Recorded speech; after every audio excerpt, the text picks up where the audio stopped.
This is something that hasn't really been touched upon. I would like to talk about an important topic about video games, more so in this case, car and racing video games, a genre of video games that used to be the peak of video games. Now we need to talk about what exactly is an illegal underground street racing game. There are many examples of this, but only a few ever come to mind when talking about this genre of car and racing games, and these would be Need for Speed and Midnight Club. I will be referring to many other games in reference to the topic of this video that is related to the video games I just mentioned. Need for Speed is a video game franchise that pretty much started it all. It is the grandfather of all car and racing games. When it comes to consoles like the PS1 and Xbox O, they both had their respective exclusives, but Xbox was late to the party seeing as how the PS1 came out before it, and Gran Turismo started back in 1997 and Need for Speed started back in 1995. To fast forward a little bit, both Need for Speed and Midnight Club cemented themselves as street racing games of where most of the racing would take place in public, on city roads, long highways and mountain roads. They would both switch up their styles here and there, but they both hit their peak when they focused on the illegal underground street racing scene. Just to add some context, Need for Speed is a much bigger franchise than Midnight Club. EA made Need for Speed and Rockstar made Midnight Club. As it stands today,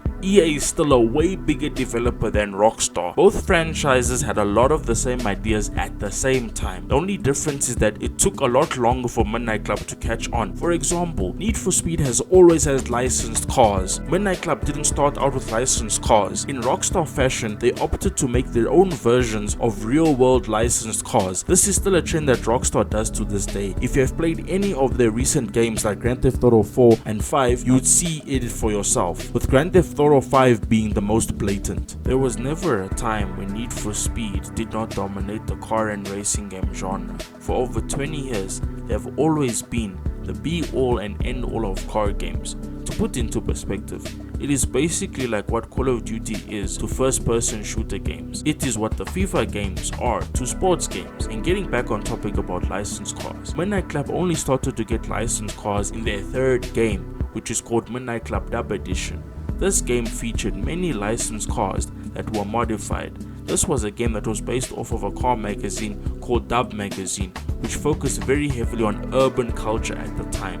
So this was a very beloved game because it appealed to the modern pop culture at the time. This was basically the Pimp My Ride era of the early 2000s car scene. The interesting part about Need for Speed and Midnight Club is that the Midnight Club was based off a very popular Japanese street racing crew by the same name. The Midnight Club were a crew of street racers in Japan, with even Japan itself having many of its highways and parking lots becoming extremely huge symbols of car culture even to this day. The long and short story is, cars never really changed, the people who drive them did. Nothing is really as it used to be, and nothing is ever going to go back to the way things used to be. I've spoken about this topic before. I honestly believe that people changing is what changed everything.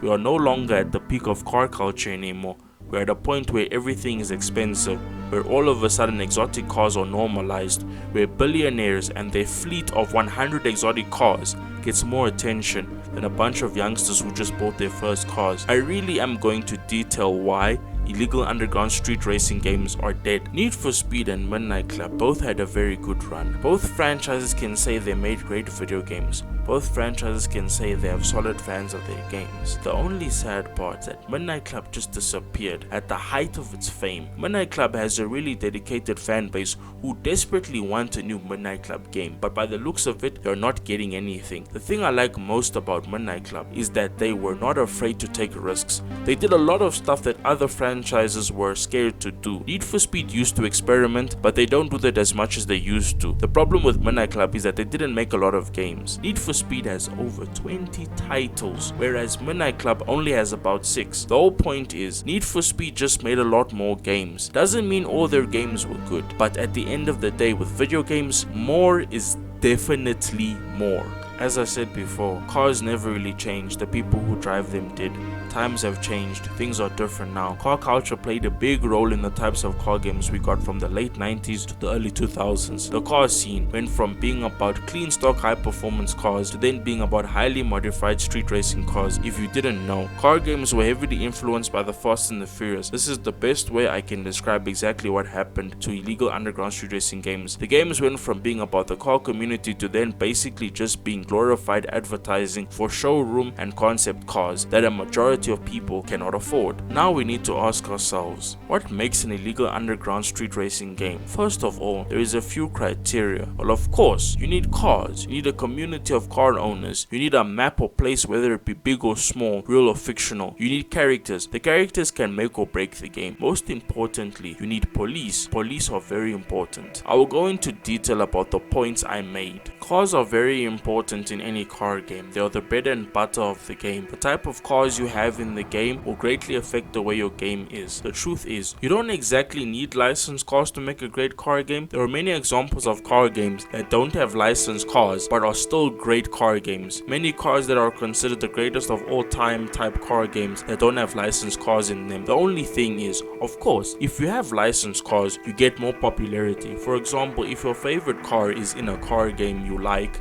you can drive it, modify it, and experience it, and this is something that will be a memory on the game, something that you can revisit and enjoy it again. It is very important that the cars you have in the game fit the time period or aesthetic that you're trying to portray. If the cars you use in the game don't fit, then the game won't have the experience you are trying to give the player. The car community you have is also important. You need to ask yourself, what type of group are you trying to appeal to? Are you going to have an urban type of community? Are you going to have the modern day social media driven car community? There are pros and cons to both types of communities, but the truth is, one gives you more creative freedom and the other gives you many limitations. One is sustainable as well as being relatable, whereas the other is unsustainable and exclusive. One promotes a sense of community and friendship that stays true to the car lover and honest to the consumer, where the latter promotes being unrealistic, having obscene amounts of money while not respecting the car community, having very ridiculous expectations and ambitions. I could go on and on, but let me just move on to my next point. One thing I just want to add quickly is about street racers. We need to remember who street racers are. These are the rejects of society. These are not exactly good people. This is the one thing that game devs don't understand. Street racers are usually criminals who have done a lot of bad things to a lot of people, or people who come from very unfortunate circumstances. These are not the people who are exactly from high society, but as well, there have always been a small amount of those people in illegal underground street racing games. Of course, you can't exclude people for just having money. That wouldn't be fair to just discriminate against people because of their circumstances, but we need to remember that street racers are not exactly PG. They need to be people that you want to avoid because they risk their lives and endanger the lives of people on the road. The map is where everything takes place. Some games choose to use fictional locations like Need for Speed, and you get games like Midnight Club that use real world locations. Whether it is a real or fictional location really doesn't matter. It all depends on how good your map is. Most people don't really care either way. People like to have a mix of everything. They want a decent sized city section with a well sized mountain road section with sharp and long turns. Any map that a car game has should cater for different play styles like circuit racing,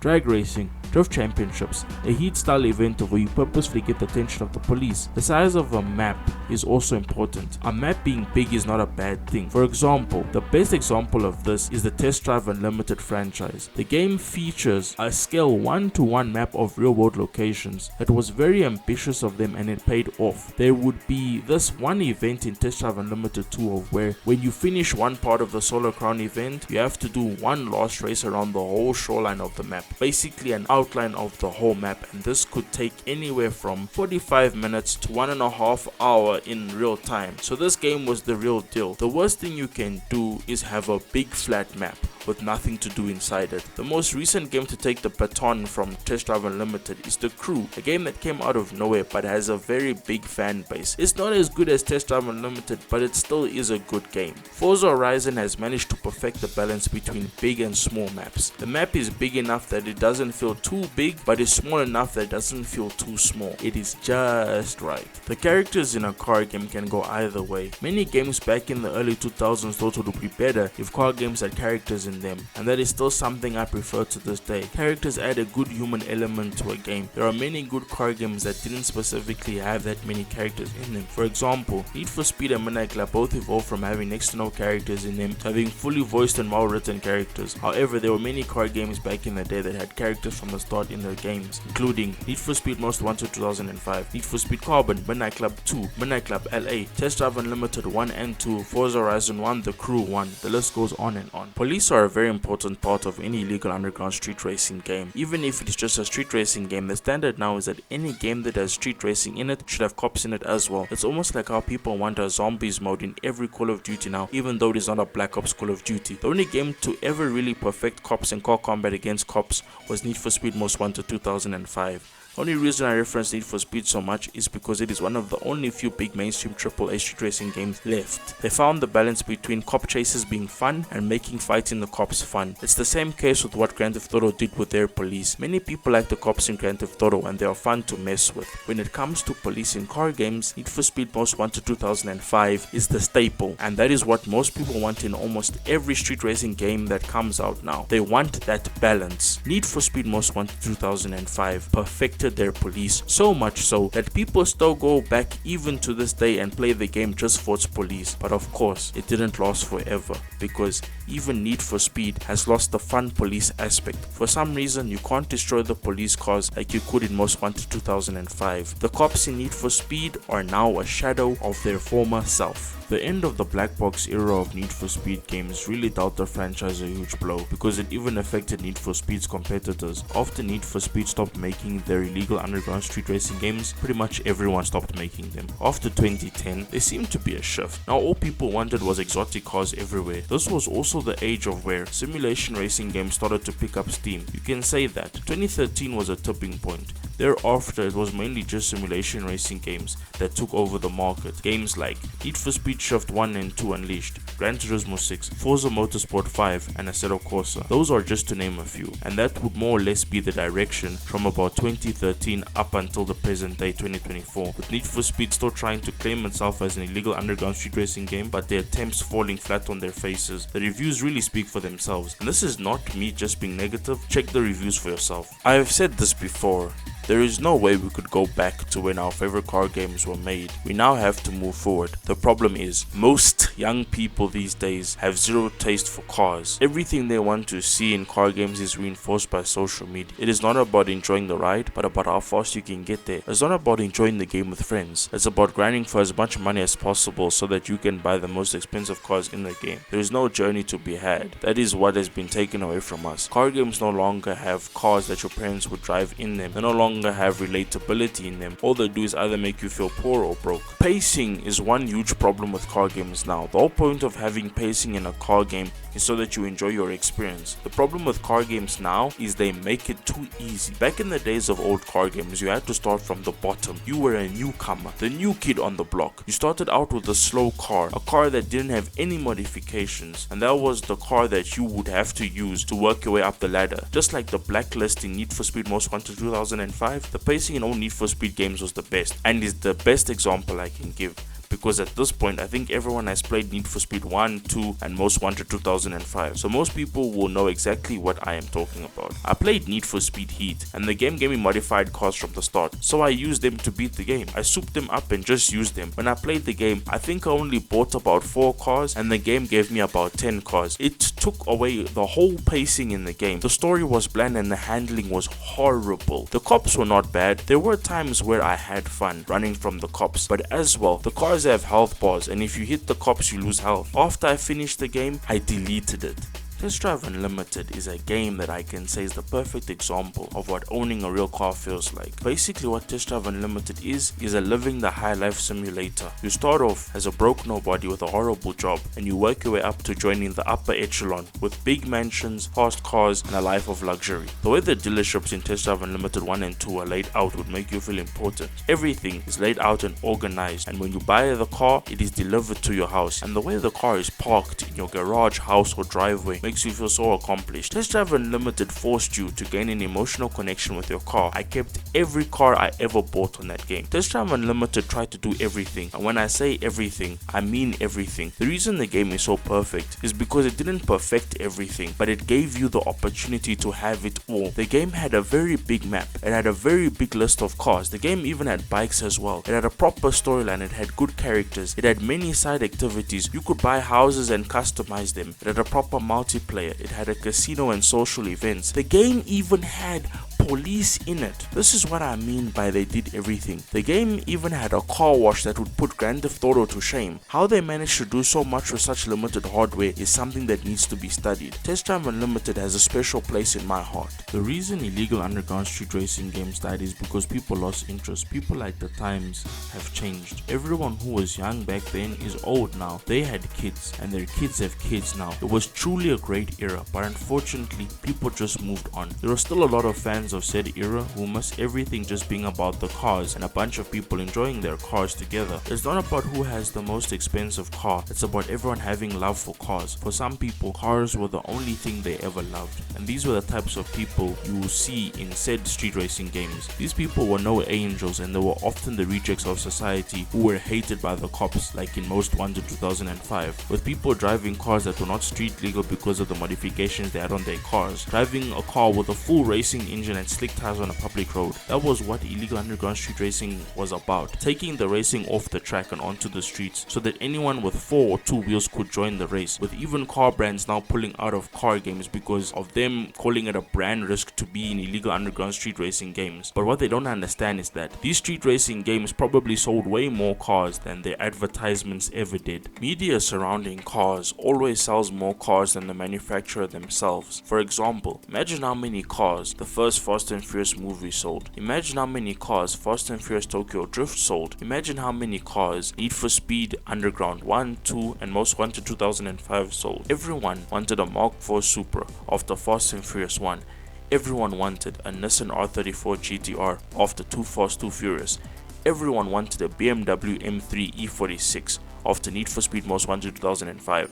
So now the manufacturers are saying, we don't want our cars in video games that depict them running from or fighting the police. I'm sorry, but for the longest time, that is how American cars are marketed. Muscle cars were depicted running from the police in a blaze of glory, then riding into the sunset with a beautiful woman in the passenger seat. For example, with movies like Dukes of Hazzard, Knight Rider, Smokey and the Bandit, and Gone in 60 Seconds. That is what made people buy them. To say we don't want them in your game because criminals can buy them too is the dumbest excuse I've ever heard. That's like saying nobody should be able to eat junk food because it makes people obese, when the people who eat junk food every day didn't become obese by eating junk food, they became obese by eating it every day. So really, pick a hill to die on because you are missing out on so much key advertising. Cars are something I don't look at the same way anymore. I love cars, but they're getting out of hand. Cars are becoming way too expensive. I really wonder who they are for anymore. There used to be cars for the less fortunate, but now to even own a basic car is ridiculous. The reason I don't have a car is because my parents didn't buy me one like all the other lucky people. All the people. Car culture has changed because the people changed, developers changed, and that's why the games changed. I never understand why these AAA developers can't make car games in specific time periods. I would say that it is the next best thing they could do. Pick a time period, then make a game based on what the car culture was like back then. Even if it is about the car scene back in 1960, then make a car game about the 1960s car scene. Make it accurate to the time period. I just want to see great car games again. I miss the good old days. And with that, this is the Chilly Man signing off. I thank everyone for watching. Peace out.